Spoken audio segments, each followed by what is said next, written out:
Stockholm से आरफ कसाना की जानिब से सलाम कबूल कीजिए। आज 16 सितंबर और हफ्ते का रोज़ है। पूरे हफ्ते की स्वीडन की अहम ख़बरें और रिपोर्ट्स का सिलसिला स्वीडन की डायरी आपकी खिदमत में पेश की जाती है। इससे पहले आप लोगों की इतला के लिए दोबारा अर्ज़ है कि कल 17 सितंबर इतवार के रोज़ 4 बजे स्टॉकहोम के इलाके शिस्ता में शिस्ता थ्रेफ में एक बहुत ही अहम जो है वो प्रोग्राम हो रहा है और इसके दो हिस्से हैं। पहले हिस्से में ये बताया जाएगा कि जो ओवरसीज़ पाकिस्तानीज़ जब पाकिस्तान जाते हैं वहाँ उन्हें जो मसाइल पेश आते हैं, एयरपोर्ट पे मसाइल पेश आते हैं, वहाँ कस्टम वालों के साथ मसला होता है, वो कहते हैं ये चीज़ें आप लेके जा सकते हैं या नहीं लेके आ सकते, या पाकिस्तान से जाते हुए वो प्रॉब्लम करते हैं, FI वाले करते हैं, नादरा के मसाइल हैं, या किसी भी वफाकी महकमे से कोई मसला हो, टैक्सेशन का मसला हो, जायदाद वहाँ ख़रीदते हैं वहाँ उसके मसाइल हो।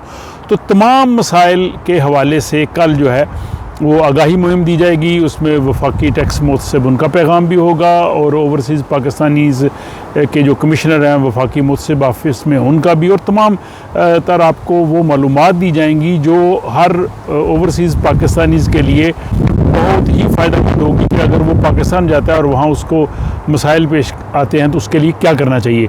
इस हवाले से वफाकी टैक्स मुतसिब के साबिक़ मशीर और उनके एडवाइज़री कमेटी के मेंबर जनाब मोहम्मद सदीक साहब वो ख़ुसूसी मेहमान होंगे और वो इस हवाले से आपके सवालों के जवाबात भी दे सकेंगे। दूसरे हिस्से में हम लोग जो स्वीडन में रहते हैं यहाँ भी हमें बहुत से दफातर के साथ वास्ता पड़ता है और हमें वर्किंग सिस्टम का इल्म नहीं होता। हमारे बहुत से मसाइल होते हैं, बहुत हमें इल्म नहीं होता कि फ़लाँ मसले के हल के लिए कहाँ पे जाया जाए। स्वीडन में मुहतसब का निज़ाम है, अगर आपके मसाइल हों तो आप वहाँ जा सकते हैं। तो ये तमाम किस्म की जो मालूमात है स्वीडन के हवाले से भी और पाकिस्तान के हवाले से भी, दोनों वजहों से आप लोगों को दी जाएगी। इसलिए मैं ये समझता हूँ कि जो लोग स्टॉकहोम और इसके गिरदोनुमा में हैं वो ज़रूर उस प्रोग्राम में तशरीफ़ लाएँ। वहाँ पे वो सवाल भी कर सकेंगे और उनको तमाम किस्म की जो मालूमात भी दी जा सकेंगी जो उनके लिए स्वीडन और पाकिस्तान दोनों जगह फ़ायदेमंद होंगी। अब आते हैं जनाब स्वीडन की डायरी की तरफ। तो आज से तकरीबन 20 साल पहले 2003 में स्वीडन में ये रेफरेंडम हुआ था कि स्वीडन ने यूरो को ज्वाइन करना है या नहीं करना। तो उस वक़्त अक्सरियत ने इसके ख़िलाफ़ वोट दिया था और यूरोपीय यूनियन की जो 27 स्टेट्स हैं, ममालिक हैं, तो 27 मुल्कों में से 20 मुल्कों में जो है वो यूरो करेंसी राइज है, तो स्वीडन में राइज नहीं। लेकिन इस वक्त अगर स्वीडन में रेफरेंडम हो तो अवाम की अक्सरियत जो है वो यूरो के हक़ में फ़ैसला देगी, क्योंकि स्वीडिश क्रोना जो है वो बहुत वीक है और कमज़ोर स्वीडिश क्रोना होने की वजह से जब स्वीडिश लोग सफ़र करते हैं वहाँ भी उनको ज़्यादा पैसे देने पड़ते हैं और यहाँ भी अफरात-ए-ज़र काफ़ी है। तो ये जनाब कोरोना के हवाले से था और मुमकिन है कि आइंदा आने वाले दिनों में जो हुकूमती जमातें हैं या पार्लियामेंट में जमातें हैं वो इस हवाले से जो है वो कुछ बात करें इस पर, यानी रेफरेंडम वगैरह का या पार्लियामेंट डिसाइड करेगी, जो भी तरीक़ाकार है इस पर गुफ्तगू हो रही है। दूसरा जनाब, कल 15 सितंबर को आपने पब्लिक ट्रांसपोर्ट बसों पे अगर स्वीडन के झंडे लगे हुए देखे हैं तो वो फ्लैग डे था, लेकिन वो फ्लैग डे सिर्फ एक दिन के लिए था। अमूमी तौर पे जब भी फ्लैग डे होता है जो झंडे लगाए जाते हैं जिसमें नेशनल डे है, क्रिसमस है, बादशाह की जो है वो जन्मदिन है, लेकिन कल के लिए स्पेशली तौर पे किया गया था क्योंकि स्वीडन के बादशाह को कल जो है वो 50 साल हो गए हैं स्वीडन के आइनी बादशाह के तौर पे। 1973 में जब वो 27 साल के थे तो स्वीडन के बादशाह बने थे। हमारा 1973 का आइन बना था और बादशाह सलामत यहाँ पे जो है वो हुक्मरान बने थे, आइनी बादशाह बने थे स्वीडन के।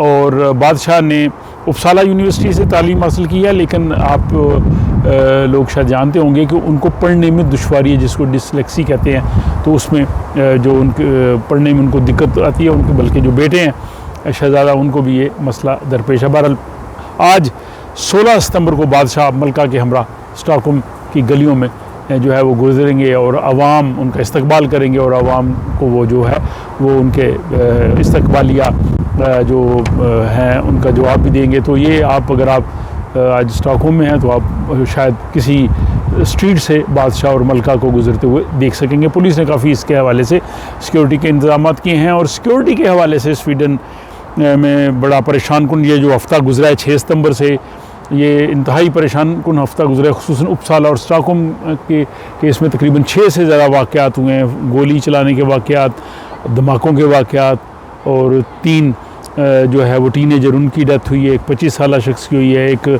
ख़ातून 60 साल उपसाला में उसका हुआ है। तो ये पे दर पे जो वाक़यात हो रहे हैं इनमें ग्रोह मुलव्वस हैं और ऐसे ग्रोह हैं कि जिनका ताल्लुक तुर्की से बताया जाता है। अब तुर्की में 5 स्वीडिश जो शहरी हैं जिनका ताल्लुक बुनियादी तौर पे तुर्की से ही है, उनको वहाँ पे गिरफ़्तार किया गया है। और धमाके काफ़ी इलाकों में हुए हैं। स्टॉकहोम का कोई इलाका जो है वो शायद इन चीज़ों से महफूज नहीं रह सका। वेस्टरथोर्प हो, ब्रू हो, उसके बाद आप विसहत्रा चले जाएँ, उपसाला, हानिंगे, हर तरफ कुछ ना कुछ जो है वो हो रहा है। लोग इसमें बहुत परेशान हैं, खुसूसन बच्चे काफ़ी परेशान हैं। उसकी वजह यह है कि बच्चे यहाँ जो ख़बरें देखते हैं, खुसूसन जो स्वीडिश टीवी की खबरें होती हैं, लीला एक्तुअल, बच्चों के लिए जो खबरें होती हैं, तो बच्चे उसमें देख के फिर वो पूछते हैं कि ये क्यों वाक़यात हो रहे हैं। और इसका अफसोस का ये पहलू भी है कि इसमें जो लोग उन ग्रोहों में मुलव्वस हैं वो तो हैं, लेकिन उनके जो रिश्तेदार हैं उनको निशाना बनाया जा रहा है। कुछ रागीर जो लोग जिनका ताल्लुक नहीं होता वो भी इसका निशाना बनते हैं। तो बच्चों के लिए जो कि 3 एजर्स जो हैं वो 3 वो भी निशाना बने हालिया दिनों में। तो बच्चों में काफ़ी तशवीश की लहर है। इसके हवाले से यहाँ पे एक इदारा है ब्रिस, उन्होंने बच्चों की मालूमात के लिए और उनको थोड़ा क्या लें कि हौसला देने के लिए एक ब्रोशर जारी किया। आप उनकी वेबसाइट से जाके देख सकते हैं। तो ये बहरहाल सूरत हाल अफसोसनाक है। हम तवक्को करते हैं कि ये सूरत हाल जो है वो ठीक हो और यहाँ पे जो खौफ व हरास फैला हुआ है ये कम से कम दूर हो सके। स्वीडन में जो दांतों का इलाज है ये काफ़ी महंगा है, और इसमें अब तक ये है कि जो 23 साल तक 23 एज तक पहुंचने वाले बच्चे जो हैं उनका फ्री होता है हर तरह का। लेकिन अब हुकूमत जो है वो इसमें तब्दीली कर रही है और 2025 से ये होगा कि 20 साल तक के लोगों का, बच्चों का इलाज फ्री होगा। 20 साल की उम्र के बाद आपको सारे पैसे खुद देने होंगे। थोड़ी बहुत हुकूमत देती है सब्सिडी, वो जो 9 आने के बराबर है। तो इसलिए वो नौजवान जिनकी उम्र 20 से 23 के दरमियान है, उन्हें चाहिए कि 2025 से पहले अपने दांत अच्छी तरह से चेक करवा लें।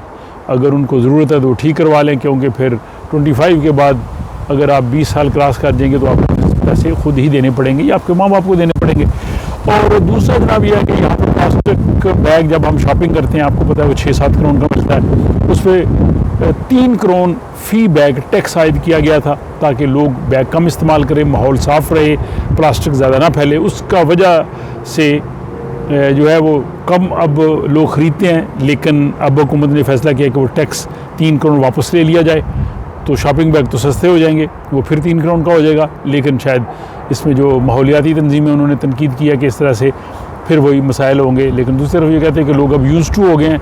बहरहाल ये जनाब 25 से नवंबर 2024 से जो है वो 3 करोड़ इसका जो टैक्स जो है वो कम हो जाएगा।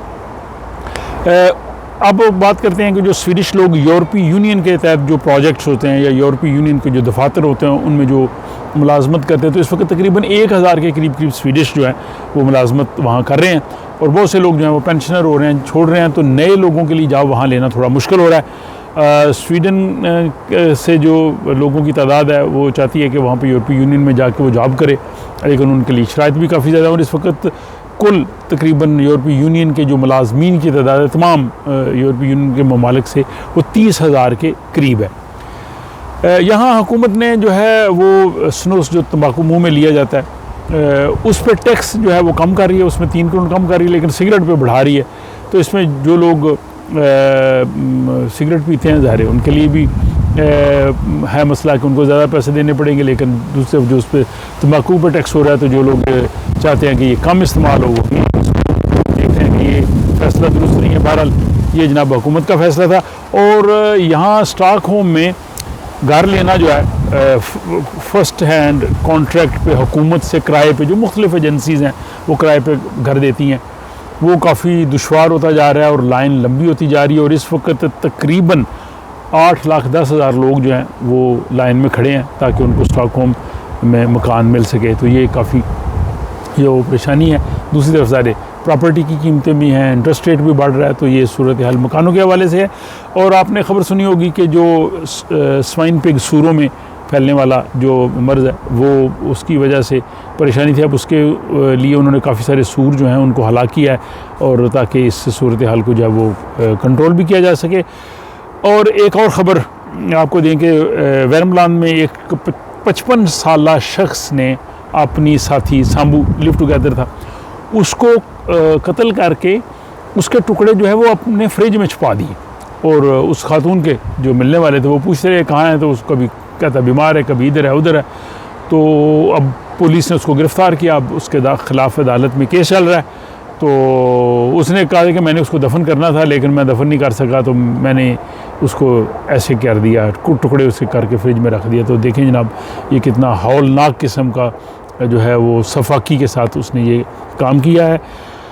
और इसके बाद जनाब यहाँ स्टॉकहोम में काफ़ी बड़ा मुजाहरा हुआ, मालूम भी हुआ कि जो हुकूमत चाहती है कि जो लोग यहाँ पे गैर कानूनी हों, जब वो अस्पताल में जाएं, नर्स के पास, डॉक्टर के पास, स्कूलों में जाएं, किसी जगह भी जाएं, तो वो फ़ौरन हुकूमत को इतला दी जाए ताकि हुकूमत उनको डिपोर्ट कर सके। लेकिन यहाँ पे जो लोग हेल्थ केयर में, एजुकेशन में काम करते हैं कि उनका काम ये नहीं है, और ये एक हुकूमत का जो फ़ैसला है ये दुरुस्त नहीं, इसके ख़िलाफ़ उन्होंने अपनी आवाज़ जो है वो बुलंद की है। और उसके बाद जनाब सरतान के इलाज के हवाले से यह कि कैंसर ट्रीटमेंट के लिए हुकूमत ने 400 मिलियन स्वीडिश क्राउन जो है वो रीजन्स को दिए हैं, क्योंकि रीजन आपको पता है वो इलाज की ज़िम्मेदार होती है। लेकिन इसके बावजूद जो कैंसर के मरीज़ हैं उनको स्वीडन में इलाज के लिए काफ़ी इंतज़ार करना पड़ रहा है। उसमें बजट का मसला भी है, और उसमें जो है वो एक्सपर्ट्स और वो लोग जो इलाज करते हैं उनकी भी कमी है। तो अब ये हुकूमत उनको पैसे दे रही है कि वो कोशिश करें कि जो है उन लोगों का इलाज जल्दी हो सके। और आखिरी जनाब ख़बर ये कि स्वीडन को ऑस्ट्रिया ने 3-1 से हरा के, ये पिछले अपना हफ्ते मैच हुआ था इख्तितामी हफ्ता पे, तो स्वीडन की जो यूरो 2024 में जाने की उम्मीदों पे पानी फेर दिया। तो ये जनाब इस हफ़्ते का जो सारा कह लें कि अहम ख़बरें, रिपोर्ट्स, स्वीडन की डायरी आपकी खिदमत में पेश की। अपनी राय से ज़रूर आगाह कीजिए। और एक मरतबा फिर आपसे ये मैं कहूँगा कि कल इतवार 17 सितंबर 4 बजे शिस्ता सैफ में ज़रूर तशरीफ़ लाइए, आपसे मुलाकात भी होगी और आप एक बहुत ही अहम जो है वो प्रोग्राम में शिरकत कर सकेंगे। अपना ख्याल रखिएगा और फिर होती है बात।